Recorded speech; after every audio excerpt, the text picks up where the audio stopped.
Friends, আমরা আবার এসে গেছি আমাদের চ্যানেলে। তো আমরা এসেছি পাতাল ভুবনেশ্বরে, একটু আগে এসে পৌঁছালাম। তো আমরা কোন হোটেলে আছি, এখানে আমরা কি কি করব, এখানকার ভিউ কেমন, ভিউ তো আর কিছু বলার নেই, আউটস্ট্যান্ডিং। হ্যাঁ, আর আগের থেকে একটু শীতের আমেজটা পেয়েছি, যদিও খুবই ভালো লাগছে, একটু ঠান্ডা ঠান্ডা আমেজ। সত্যি উত্তরাখণ্ডে এই টাইমে এতটা গরম, মানে মনে হয় যেন কলকাতার মতো। যাই হোক, বেশি বক বক করবো না, ইনফরমেশনগুলো দিই। আমরা যে হোটেলে আছি সেটা হচ্ছে শৈলাসা হোটেল। এটার কন্ট্যাক্ট নাম্বার আমরা দেখিয়ে দিচ্ছি।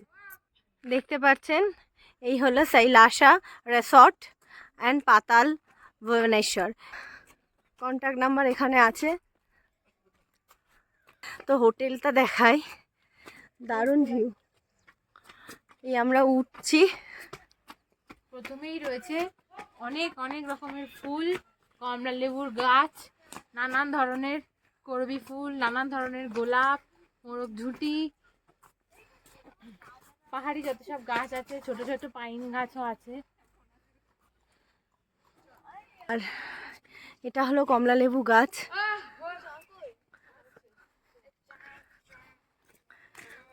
শুধু ফুল আর ফুল, খুব সুন্দর সাজানো।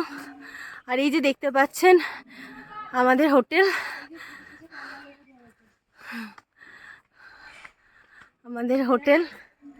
এই যে কমলা লেবু হয়ে আছে গাছে, ছোট ছোট ছোট ছোট, আর ওই পাশের গুলো বড় বড়। এই যে বড় কমলা লেবুগুলো চলো একবার দেখাই।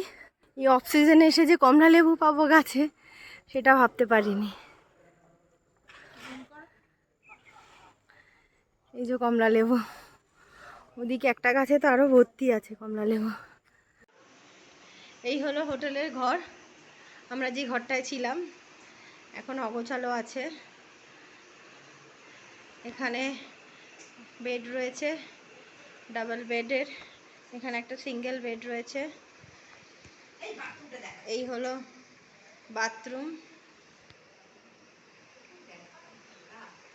আর এই হলো ব্যালকনি, যেখান থেকে সামনের ভিউটা পাওয়া যায়। এই হলো ব্যালকনি, ব্যালকনিটা খুব সুন্দর। শৈলাসা হোটেল অ্যান্ড রিসর্ট,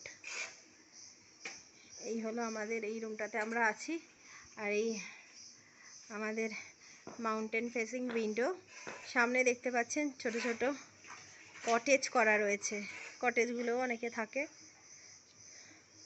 গার্ডেন রয়েছে, এই যে সিঁড়ি, এই সিঁড়ি দিয়ে উপরে উঠতে হবে। হাই গাইস, আমরা এসে গেছি, আমরা পাতাল ভুবনেশ্বরে আছি এখন।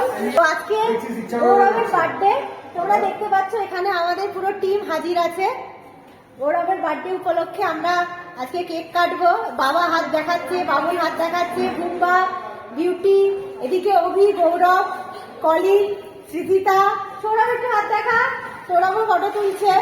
গৌরবের বার্থডে কিভাবে সেলিব্রেট করি সেটাই দেখাবো। তার সঙ্গে সঙ্গে তোমাদেরকে একটা জিনিস দেখিয়ে দিই, এখানকার ফেমাস যে মিষ্টি আছে বাল মিঠাই, সেটাই দেখাচ্ছি। মর্নিং, আজকে মঙ্গলবার 28 তারিখ।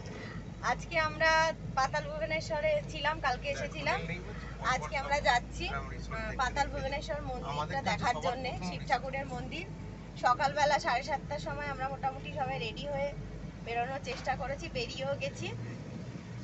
আমাদের যে হোটেলটা ছিল সেখান থেকে প্রায় 4 কিলোমিটারের রাস্তা পাতাল ভুবনেশ্বরের মন্দির। তো ওখানে তো ফোন অ্যালাউ করবে না ভিতরে কিছু মন্দিরে ঢোকার জন্য। আমাদের সব টিম রেডি আছে, এখন দেখা যাক কি হয়, ভগবানের কি ইচ্ছা, কতটা কি সবাই নামতে পারি। পারমিশন লাগে ওখানে টিকিট কেটে ঢুকতে হয়, টিকিট তো কাটবো। 90 रुपया टिकट है एक का। আচ্ছা, 90 টাকা? 90 रुपया टिकट एक आदमी। একজন টিকিটের দাম হচ্ছে 90 টাকা। তো খুবই এক্সাইটমেন্ট লাগছে, ভগবান শিবের কাছে যাচ্ছি।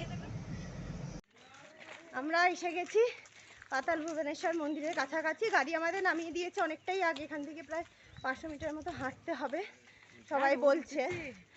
তো মনটা এত ভালো লাগছে কি বলবো বন্ধুরা।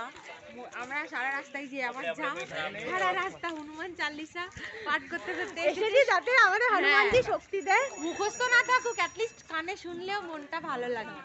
শক্তি দেয় আমাদেরকে, আমরা যাতে মন্দিরে ঢুকতে পারি, তাই তো মা? হ্যাঁ, মা পা ব্যথা নিয়ে ঢুকবে মন্দিরে।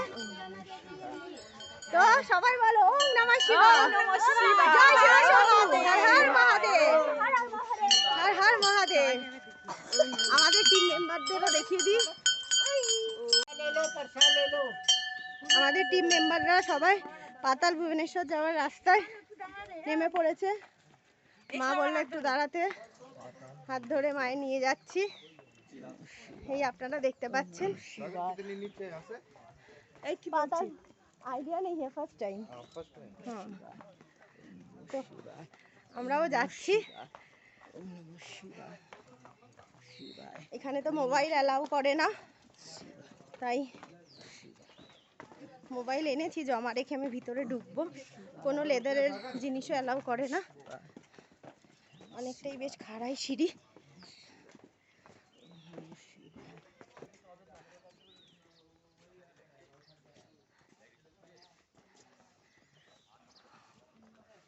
অনেক ভক্তরা যাচ্ছে বাবাকে দর্শন করতে। মনে সবারই স্বতঃস্ফূর্ত একটা ইচ্ছা যে বাবার দর্শন পাবে। অনেকটাই হাঁটা রাস্তা। বন্ধুরা, আমরা হেঁটে চলেছি। এখন আমরা প্রায় জঙ্গলের রাস্তায় ঢুকে পড়েছি। পরিবেশটা খুব সুন্দর, খুব শান্ত নির্ঝুম পরিবেশ। হ্যাঁ, দেখতে পাচ্ছ পুরো সামনেটা পুরো জঙ্গল, দেবদারু গাছ, পাইন গাছের পুরো জঙ্গলে ভর্তি। মন্দির যদিও বা এখনো খোলেনি। মন্দির খোলার সময় এখানে যে কৈলাস আছে, কৈলাসে ওখানে একটা উৎসব চলছে, তার জন্য মন্দির এখন তাড়াতাড়ি ঘুরছে 8:30টায়। নাহলে মন্দির খোলার সময় হচ্ছে 10টা। কিন্তু এখন উৎসব হচ্ছে বলে প্রচুর শরণার্থীর ভিড় হচ্ছে, ওই জন্যে মন্দির তাড়াতাড়ি এখন খুলে যাচ্ছে। আমাদের বাকি টিম মেম্বাররা সবাই এগিয়ে আছে সামনে। মা আসছে তো? আমরাও শিবজির নাম করতে করতে যাচ্ছি। দেখতেই পাচ্ছ জঙ্গলের মধ্যে দিয়ে রাস্তা। এবার এসে গেছি প্রায় মন্দিরের কাছাকাছি। আমরা এসে গেছি পাতাল ভুবনেশ্বর মন্দিরের কাছাকাছি। দেখতে পাচ্ছ এই হলো প্রায় আমরা 500 মিটারের কাছাকাছি হেঁটেছি। এই হলো পাতাল ভুবনেশ্বর মন্দির প্রবেশদ্বার, এন্টার গেট। এখানে একটু ঘন্টা বাজিয়ে আমরা প্রবেশ করি।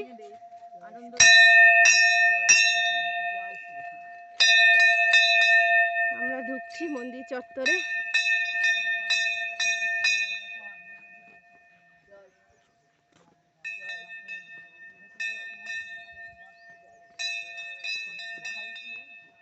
মন্দিরের সামনে এসেছি। এখানে প্রচুর লাইন পড়ে গেছে, দেখতেই পাচ্ছ। এখনো মন্দির খোলেনি।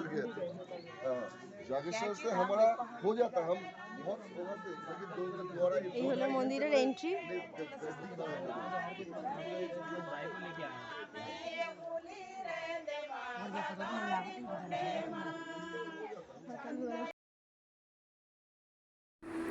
আপনারা দেখলেন যে পাতাল ভুবনেশ্বর গুহার সামনে সবাই ভজন করছে গুহাতে প্রবেশের আগে।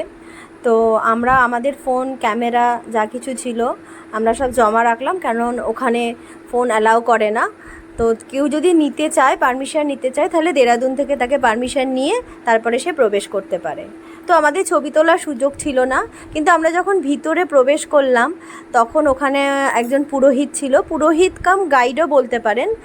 তো তার থেকে আমরা অনেক ইনফরমেশান জানতে পেরেছি গুহা সম্পর্কে। যেমন এই গুহাটি নির্মাণ করেছিলেন সূর্যবংশীয় রাজা ত্রেতা যুগে, কিন্তু পরে 1191 খ্রিস্টাব্দে আদিগুরু শঙ্করাচার্য এই গুহাতে প্রবেশ করেছিলেন, এবং তারপর থেকেই এই গুহাতে প্রচুর লোকেরা যাত্রা শুরু করেছিল। মোটামুটি শঙ্করাচার্যের পর থেকেই সবাই এই গুহাতে আছে বা সেই থেকে চলে আসছে যাত্রা মানুষের। তো এই গুহার যে প্রধান বৈশিষ্ট্য সেটা হলো এই গুহাতে শেষনাগের পাথরের গঠন আমরা দেখতে পেয়েছি, যিনি স্বর্গ মর্ত, পাতাল এই 3টে জায়গাকে তিনি ধরে রেখেছেন। এছাড়া গুহার মধ্যে ছিল 4 ধামের যে কেদারনাথ, বদ্রীনাথ এগুলোরও দর্শন পেয়েছি। অনেকে মনে করেন যে এখানে পুজো দেওয়া মানে 4 ধাম যাত্রার সমান পুণ্য লাভ করা যায়। এছাড়া এখানে দেখতে পেয়েছিলাম গণেশের মাথা কাটা মূর্তি, যেটা ভগবান শিব কেটে দিয়েছিলেন, তার উপরে ব্রহ্মকমলা রয়েছে, সেটাও আমরা দেখেছি। এছাড়া আর একটা যেটা উল্লেখযোগ্য বৈশিষ্ট্য, যেখানে আমরা পুজো দিলাম এখানে ভগবান শিবের জ্যোতির্লিঙ্গ রয়েছে। তবে এই জ্যোতির্লিঙ্গটা কোনো মনুষ্য জাতি কেউই এটা চোখে দেখতে পায়নি, ব্যতীত আদি শঙ্করাচার্য ছাড়া, কারণ উনি একমাত্র এই জ্যোতির্লিঙ্গকে পরিদর্শন করতে পেরেছিলেন। তো তারপর এটা একটা তাম্রকুণ্ড দিয়ে জ্যোতির্লিঙ্গটা চাপা দেওয়া আছে, তো কোনো মানুষের পক্ষে সম্ভব নয়, সাধারণ মানুষের পক্ষে এটাকে দর্শন করা। এটাও শোনা যায় যে পঞ্চপাণ্ডবরা যখন তাদের অন্তিম যাত্রা করেছিলেন তখন এই গুহাতে এসে ভগবান শিবের ধ্যান করেছিলেন। তো এরকম আরও ছোটোখাটো ইনফরমেশান এখানে দেখেছিলাম। এখানে শিবের জটা দেখেছিলাম এই গুহার মধ্যে। তারপরে হাতির বিভিন্ন রকমের লড়াইয়ের হাতির বিভিন্ন স্ট্রাকচার দেখেছিলাম। অনেক কিছুই দর্শন করেছিলাম, যার মাইথোলজিক্যাল ভ্যালু অনেক বেশি এবং যেটা আমাদের কাছে খুব ভালো লেগেছিল। তবে এই বিশ্বকর্মার হাত দেখেছিলাম এই গুহার ভিতরে। তো আপনারা যদি এখানে দর্শন করেন তাহলে আপনারা এই সব কিছুই জানতে পারবেন, আপনাদের গাইডই বলে দেবেন যে আর কী কী ইনফরমেশান পাওয়া যাবে। তবে এই গুহার মধ্যে যেটা একটা উল্লেখযোগ্য জিনিস দেখলাম যে এটা মূলত চুনা পাথরের গুহা, যেটাকে লাইমস্টোন বলা হয়। এবং এই লাইমস্টোন গুহার মধ্যে যে বিশেষ বিশেষ ফিচার্স দেখা যায় সেটা হচ্ছে স্ট্যালাকটাইট এবং স্ট্যালাকমাইটের মতো ফিচার, হেলিকাটাইটের মতো ফিচার। সেই ফিচারগুলো আমি ওখানে দেখেছিলাম, কারণ যেগুলো শিবের জটা বলে যেটা গুহার ছাদ থেকে ঝুলছিল ক্রিস্টাল লাইকের মতো, ক্রিস্টাল ক্লিয়ারের লাইকের মতো, সেটা ছিল স্ট্যালাকমাইট। নিচ থেকে অনেক স্তম্ভ উঠে গেছে, সেটা ছিল স্ট্যালাকটাইট। এরকম অনেক ফিচার। হেলিকাটাইটও দেখেছি, যেখানে একটা স্ট্যালাকটাইট একটা স্ট্যালাকমাইটকে জয়েন করেছে। তো ভিতরে জল চুনাপাথরের গুহাতে যেমন উপর থেকে জল চুইয়ে চুইয়ে পড়ে, সেরকম জলের অস্তিত্ব আমরা পেয়েছি। তো এইভাবে গুহাটার যতই জিওগ্রাফিক্যাল বৈশিষ্ট্য থাক, কিন্তু আমি বলবো এর মাইথোলজিক্যাল ভ্যালু অনেক বেশি। তো ভগবান শিবের এখানে আবাসস্থল। শুধু ভগবান শিব নয়, ভগবান শিব সহ 33 কোটি দেবদেবী এখানে থাকে। আমাদের পাতাল ভুবনেশ্বরের দর্শন হয়ে গেল, খুব ভালোভাবে দর্শন করেছি। ভিতরে কোনো প্রবলেম হয়নি, কোনো সাফোকেশন হয়নি। শুধু নামার সময় একটু ধরে ধরে একটু ধীরে সুস্থে নামতে হয়, এটাই যা। কিন্তু গুহার ভিতরে খুব স্পেস আছে, অনেকটাই স্পেস আছে। সমস্ত কিছু দর্শন করলাম খুব ভালোভাবে। আজকে একটা খুব সুন্দর জায়গায় এসেছি, মুন্সিয়ারি যাওয়ার পথেই জায়গাটা সন্ধান করলাম। এখানে আমরা খাওয়া দাওয়া করব, আমাদের লাঞ্চ করব। তো এরকম একটা প্রাকৃতিক পরিবেশে নদীর ধারে একটা অদ্ভুত একটা কি আনন্দ, সবাই আনন্দে আছে। এই জায়গাটা, যেই নদীটা আমি দেখাচ্ছিলাম, এখন সেই নদীটার কাছেই চলে এসেছি।